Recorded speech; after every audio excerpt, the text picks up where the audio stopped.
বন্ধুসকল, প্ৰথমতে আপোনালোক আটাইকে মোৰ চেনেল শিৱৰচামত স্বাগতম জনাইছোঁ। আজিৰ মুখ্য বিন্দু হৈছে আমাৰ গ্ৰন্থ ৰামায়ণ। ভাৰত আৰু ধৰ্মৰ মাজত জন্ম জন্মান্তৰৰ সম্বন্ধ আছে। ধৰ্ম বা গ্ৰন্থ আমাৰ জীৱনৰ আধাৰ। ৰামায়ণ গ্ৰন্থৰ মহত্বটো আপোনালোক সকলোৱে জানেই। আজিৰ এই ভিডিঅ'টোৰ পৰা আপোনালোকে ৰামায়ণৰ মহত্বপূৰ্ণ শিক্ষা পাব। প্ৰথম শিক্ষা, অসৎ সংগৰ ত্যাগ। কিয়নো আমি এইটো সকলোৱে জানো যে কৈকেয়ীয়ে ভগৱান শ্ৰীৰামক নিজৰ পুত্ৰ ভৰততকৈও অধিক স্নেহ কৰিছিল, কিন্তু মন্থৰাৰ নিচিনা অসৎ সংগৰ প্ৰভাৱত আহি কৈকেয়ীয়ে ভগৱান শ্ৰীৰামক 14 বছৰৰ বনবাস দিয়াইছিল। ইয়াৰ পৰা এইটোৱে শিক্ষা পোৱা যায় যে আমি জীৱনত যিমান পাৰোঁ ভাল সংগৰ লগত থকাটোৱে আমাৰ বাবে লাভদায়ক।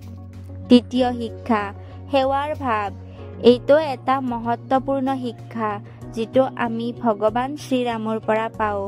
পদ অৰ্থাৎ স্থানৰ লোভ নকৰি কেৱল নিজৰ পিতৃৰ আদেশ পালন কৰিছিল বাবেই তেওঁ ৰজা হ'ব পাৰিছিল।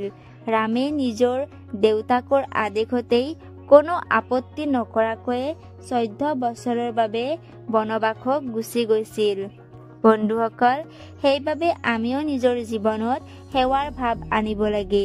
পিতৃ মাতৃৰ প্ৰসন্নতাতেই আমাৰ প্ৰসন্নতা থাকিব লাগে। তৃতীয় শিক্ষা, ভগৱানৰ প্ৰতি সমৰ্পণ। ৰাম নে আৰাম, এয়া অত্যন্ত ভাবুক শব্দ। যেতিয়া ৰামে বনবাস যাব ওলাইছিল তেতিয়া গোটেই অযোধ্যাবাসীয়ে আৰাম ত্যাগ কৰি ভগৱান শ্ৰীৰামৰ লগত বনবাসত যাবলৈ সাজু হৈছিল। অযোধ্যাৰ লোকসকলৰ পৰা আমি ভগৱানৰ প্ৰতি সমৰ্পণ কেনেকুৱা হ'ব লাগে তাৰ শিক্ষা পাওঁ। যদি ভগৱান আমাৰ লগত আছে, সংসাৰৰ একো বস্তুৱে আমাক ক্ষতি কৰিব নোৱাৰে। চতুৰ্থ শিক্ষা, ভক্তিৰ মাৰ্গত আলস্যৰ ত্যাগ। এইটো সত্য যে ভগৱান ৰাম অযোধ্যাৰ লোকসকলৰ বাবে অত্যন্ত প্ৰিয় আছিল। এই কাৰণতেই ভগৱানে বনবাস সেই সময়ত গৈছিল যেতিয়া সকলোৱে শুই আছিল। সেইবাবে কোৱা যায় যে এলাহৰ দ্বাৰা ভগৱানক লাভ কৰিব নোৱাৰি। সেয়েহে ভগৱানক লাভ কৰাৰ বাবে তপস্যা কৰিব লাগিব। পঞ্চম শিক্ষা, ভগৱানৰ প্ৰসন্নতা সকলোতকৈ প্ৰয়োজন, সৰ্বোত্তম।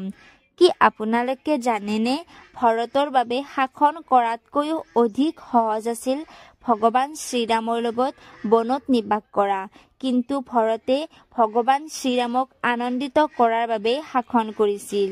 ইয়াৰ পৰা আমি এই শিক্ষা পাওঁ যে আমি নিজৰ প্ৰসন্নতাৰ বাবে নহয়, বৰঞ্চ ভগৱানক প্ৰসন্ন কৰাৰ বাবেহে চেষ্টা কৰিব লাগে।